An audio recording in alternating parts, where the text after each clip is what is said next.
존 비비어의 관계 1장. 제가 상처받았다고요? 나는 목회 사역으로 많은 지역을 여행하면서 사탄이 사용하는 가장 치명적이고 간교한 덫 한 가지를 발견할 수 있었다. 그 덫은 수많은 그리스도인들을 구속하고 인간 관계를 분열시키고 사람들 사이의 틈을 더욱 벌어지게 한다. 그것은 바로 마음의 상처, 모욕, 상한 감정과 같은 실족하게 하는 덫이다. 많은 사람들이 살면서 겪게 되는 상처와 고통 때문에 자신들의 소명을 잘 감당하지 못하게 된다. 상처와 고통은 심리적 장애를 가져오게 되고 그로 인해 사람들은 자신의 잠재력을 완전히 발휘하지 못한다.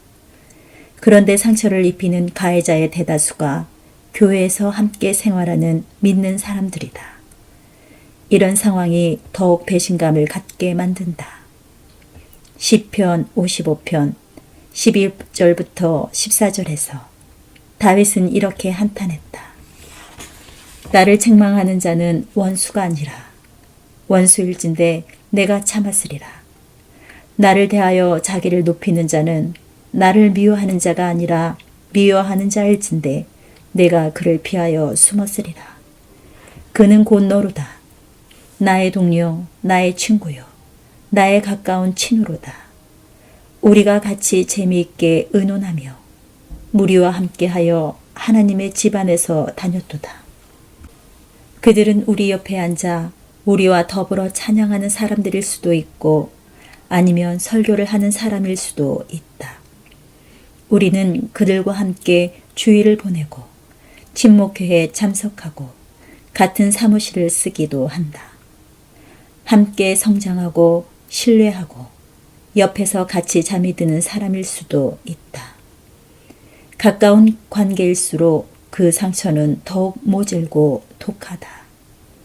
당신도 한때 가장 가까운 관계였던 사람들이 극한 증오의 관계로 돌아서는 것을 본 적이 있을 것이다.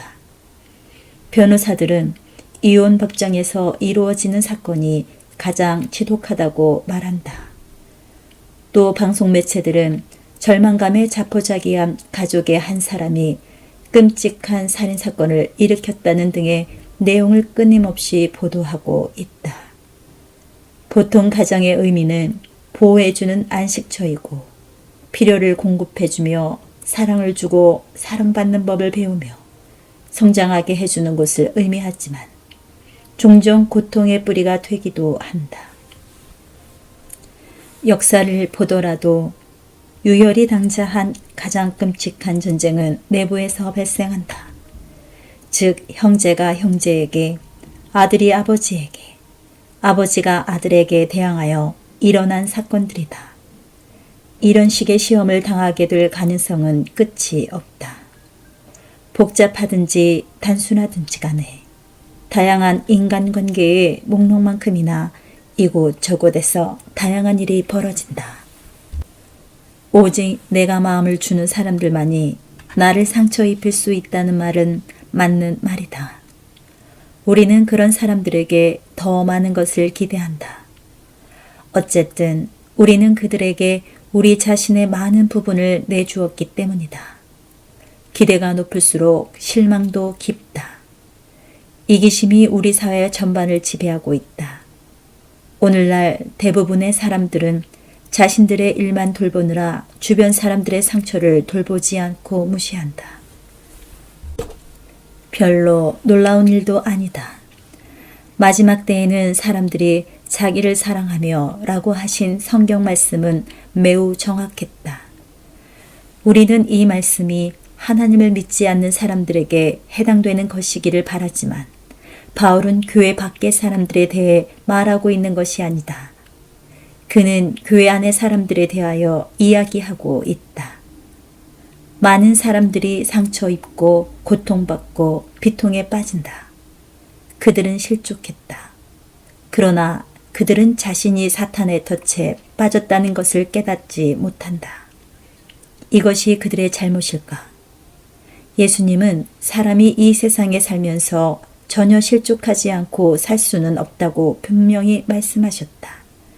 그러나 대부분의 성도들이 이런 일을 겪게 되면 충격을 받고 당황하고 놀라게 된다. 우리는 오로지 자신만이 부당한 대우를 받았다고 생각한다. 이런 태도는 우리를 아주 상처 입기 쉬운 상태로 만들고 상한 마음의 깊은 뿌리에까지 이르게 한다. 그러므로 우리는 이런 시험에 대비하기 위해 무장해야 한다.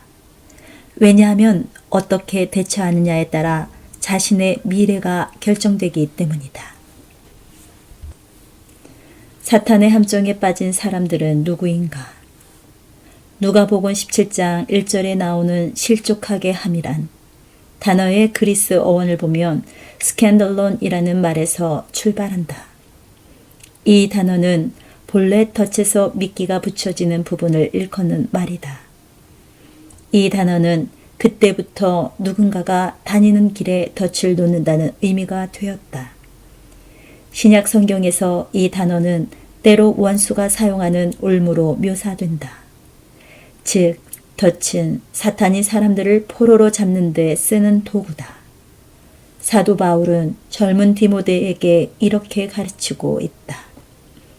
주의 종은 마땅히 다투지 아니하고 모든 사람에 대하여 온유하며 가르치기를 잘하며 참으며 거역하는 자를 온유함으로 훈계할지니 혹 하나님이 그들에게 회개함을 주사 진리를 알게 하실까 하며 그들로 깨어 마귀의 올무에서 벗어나 하나님께 사로잡힌 바 되어 그 뜻을 따르게 하실까 함이라. 다툼이나 분쟁 가운데 있는 사람들은 덫에 빠져서 악한 영의 뜻에 따라 움직이는 포로가 된다. 이때 놀라운 점은 그들이 자신의 상태를 자각하지 못한다는 것이다. 성경에 나오는 탕자처럼 자신의 실제 상태가 어떤지 깨달음으로써 제정신을 찾아야 한다. 그러나 그들은 자신들이 맑은 물이 아니라 더럽고 쓰디쓴 물을 토해내고 있다는 것을 깨닫지 못한다. 사람들은 한 번 속아 넘어가면 옳지 않은데도 불구하고 자신이 옳다고 굳게 믿는 경향이 있다. 자세한 상황이 어찌되든지 간에 우리는 이런 종류의 함정에 빠진 사람들을 두 종류로 구별할 수 있다. 실제로 부당하게 취급받은 사람들과 부당하게 취급받았다고 믿는 사람들이다.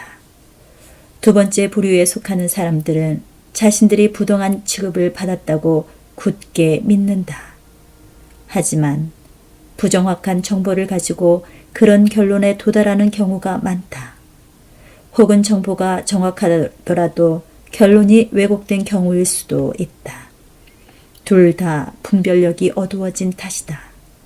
그들은 추정이나 겉으로 드러나는 정황, 소문을 가지고 판단한다. 진실에 직면하지 못하게 하는 자존심. 사탄이 사람을 실족시킨 상태로 계속 머물게 하려면 함정이라는 것을 눈치채지 못하도록 하기 위해 자존심으로 자신을 위장하게 한다. 자존심은 자신의 실제 상태를 인정하지 못하게 한다. 한때 나는 몇 명의 목회자들에게 심각한 마음의 상처를 입은 적이 있었다. 사람들이 내게 와서 저는 그분들이 목사님께 그런 일을 했다는 게 도저히 믿어지지가 않아요. 혹 상심하지는 않으셨어요? 라고 물었다. 그러면 나는 즉시 아니에요. 괜찮습니다. 상처받을 게 뭐가 있겠어요? 라고 대답하곤 했다. 나는 실족하는 것이 옳지 않다는 것을 알고 있었다.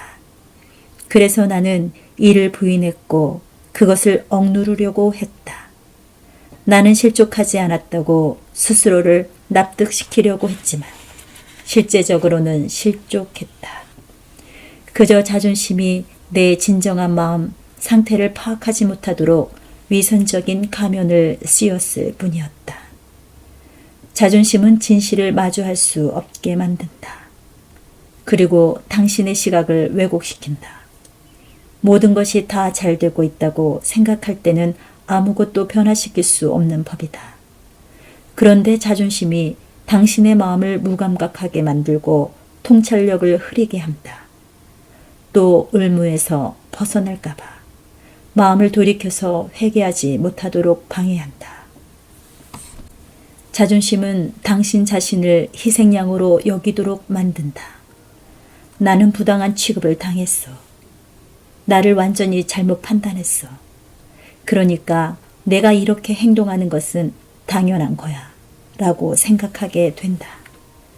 자신은 결백하고 부당한 책망을 들었다고 생각하기 때문에 용서하려는 마음도 들지 않는다. 하지만 당신 스스로는 자신의 실질적인 마음 상태를 모르고 있다 하더라도 하나님 앞에서는 아무것도 감출 수 없다. 단지 부당한 대우를 받았다는 이유로 실족이라는 덫에 걸려들면 안 됐다.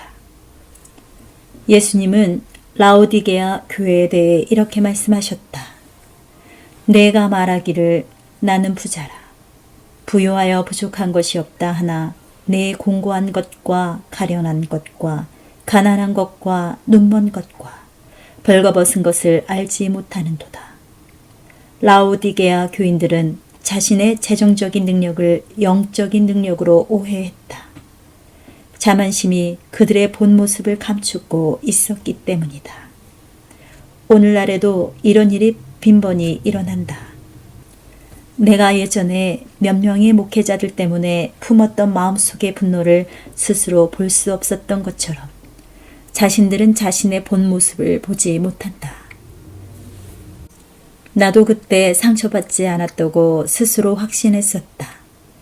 예수님은 라오디게아 교인들에게 자기 기만에서 벗어날 방법을 일러주셨는데 그것은 하나님의 황금을 사서 부요해지고 자신의 진정한 상태를 똑바로 보는 것이었다. 내면의 불순물을 가려내는 하나님의 풀무불. 예수님은 첫 번째 가르침으로 자기 기만에서 벗어나기 위해 내게서 불로 연단한 금을 사서 부요하게 하고 라고 말씀하셨다. 잘 정연된 금은 부드럽고 유연하며 녹과 이물질이 없다. 금이 다른 금속 물질과 섞일 때 단단해지고 유연성이 떨어지며 부식이 많이 생기게 된다. 이런 혼합을 합금이라고 부른다. 다른 금속이 많이 섞이면 섞일수록 금은 더 단단해지게 된다. 반대로 합금되는 비율이 낮을수록 더 부드러워지고 유연해진다. 성경에 이와 비슷한 말씀이 있다. 순결한 마음은 정련된 금과 같고 부드럽고 상냥하며 유순하다. 히브리서 3장 13절은 죄의 기만적인 속임수 때문에 사람 마음이 강팍해진다고 말한다. 즉, 우리가 실족하게 하는 상황에 잘 대처하지 못하면 비탄, 분노, 원한과 같은 죄의 열매를 자꾸 맺게 된다는 것이다. 합금이 순금보다 단단하듯이 이런 불순물들이 우리 마음을 강팍하게 한다.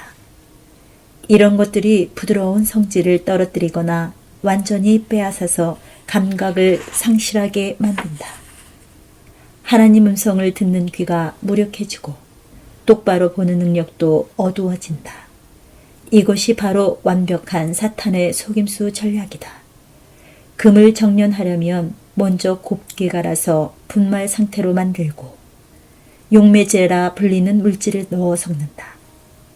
그 다음 이것을 용광로에 넣어 고열로 녹인다. 그러면 합금과 불순물들이 용매제와 같이 표면으로 떠오른다. 좀 더 무거운 성질인 금은 바닥에 가라앉는다. 이때 불순물이나 찌꺼기들을 걷어내 제거하고 정련된 금을 추출해 낸다. 이에 대한 말씀 두 구절을 살펴보자. 보라, 내가 너를 연단하였으나 은처럼 하지 아니하고 너를 고난의 풀무불에서 택하였노라. 그러므로 너희가 이제 여러 가지 시험으로 말미암아 잠깐 근심하게 되지 않을 수 없으나 오히려 크게 기뻐하는도다. 너희 믿음의 확실함은 불로 연단하여도 없어질 금보다 더 귀하여 예수 그리스도께서 나타나실 때에 칭찬과 영광과 존귀를 얻게 할 것이니라. 하나님은 고난과 시험, 시련을 통해 우리를 연단하신다. 이 풀무불은 우리 삶 속에서 용서하지 못하는 마음, 분쟁, 고통과 분노, 질투의 불순물들을 하나님의 성품과 분리해낸다. 죄는 시험과 연단의 풀무불이 없는 곳에서 더 쉽게 정체를 숨길 수 있다. 풍요롭고 성공적인 생활 속에서는 사악한 사람이라도 친절하고 관대해질 수 있다. 하지만 연단의 풀무불에 들어가게 되면 그 불순물들이 표면 위로 떠오르게 된다. 나도 한때 아주 심각한 시험을 치른 적이 있었다. 이전에 겪은 일은 그에 비하면 아무것도 아니라고 생각할 만큼 심각했다. 나는 아주 가까운 사람들에게조차 무례하고 거칠게 굴었다. 내 가족과 친구들도 나를 멀리하기 시작했다. 나는 주님께 울부짖었다. 주님, 도대체 이 모든 분노가 어디서 솟아나는 것일까요? 전에는 이런 적이 없었습니다. 그때 주님은 아들아, 금을 풀무불에 녹일 때 비로소 불순물이 표면 위로 떠오르게 되는 법이다 라고 말씀하셨다. 그리고 이어지는 주님의 질문이 내 인생을 바꿔놓았다. 너는 금을 불 속에 넣기 전에 그 금 속의 불순물을 볼 수 있느냐? 아니요 하고 나는 대답했다. 하지만 그 속에 불순물이 없다고 말할 수는 없겠지. 연단의 풀무불이 너를 사름으로 이제 불순물이 표면 위로 떠오른 것뿐이다. 그동안 너에게는 감춰져 보이지 않았겠지만 내게는 항상 그것들이 보였다. 그러니 이제 너의 미래를 선택해라. 너는 내 아내와 친구들, 목사들, 함께 일하는 동료들을 비난하면서 화가 난 채로 지낼 수도 있다. 그러나 그렇게 하고 싶지 않다면 죄의 찌꺼기들을 똑바로 보고 회개하고 용서하도록 해라. 그러면 내가 너의 삶 속에 있는 그 불순물들을 제거해 주겠다. 당신의 실제 상태를 똑바로 보라. 예수님은 속임수에서 벗어날 수 있는 또 하나의 방법은 자신을 정확하게 보는 것이라고 말씀하셨다. 우리는 실족을 당하면 자신을 희생물로 보고 자신에게 상처 입힌 사람들을 자주 비난한다. 고통스러운 마음과 용서하지 못하는 마음, 분노, 질투와 적이 같은 감정들이 표면 위로 떠올라도 그것을 오히려 정당화한다. 심지어 자신에게 상처 입힌 사람을 떠올리게 하는 사람들에게조차 화를 내기도 한다. 예수님이 안약을 사서 눈에 발라보게 하라고 말씀하신 이유가 여기에 있다. 눈을 뜨고 무엇을 보란 말인가? 바로 우리의 실제 상태를 보아야 한다. 예수께서 그 다음에 열심을 내라 회개하라고 하시는 명령에 순종할 수 있으려면 이처럼 자신의 내적 상태를 똑바로 보는 수밖에 없다. 그리고 다른 사람 비난하기를 그만둬야 온전한 회개를 할 수 있다. 다른 사람들을 비난하고 자신의 처지만 옹호하게 되면 눈이 멀게 된다. 자신의 눈 속에 들보가 있는 줄 모르고 형제의 눈 속에 있는 티를 제거하려고 힘쓰는 격이다. 속박에서 벗어나려면 진실이 드러나게 해야 한다. 성령님께서는 우리 죄를 드러내실 때 언제나 그 죄와 우리를 따로 떨어뜨려서 서로 상관이 없다는 듯이 보여주신다. 당신이 이 책을 읽을 때 하나님이 명철과 지혜의 눈을 밝히셔서 실제 마음 상태를 똑바로 들여다보고 실족한 마음을 자유롭게 풀어버릴 수 있도록 도와주시기를 기도한다. 자존심에 가로막혀 바로 보지 못하고 회개하지 못하는 일이 없기를 바란다. 당신이 맺고 있는 관계들이 상처에서 자유롭고 주님께서 원하시는 화평이 가득하기를 축복한다.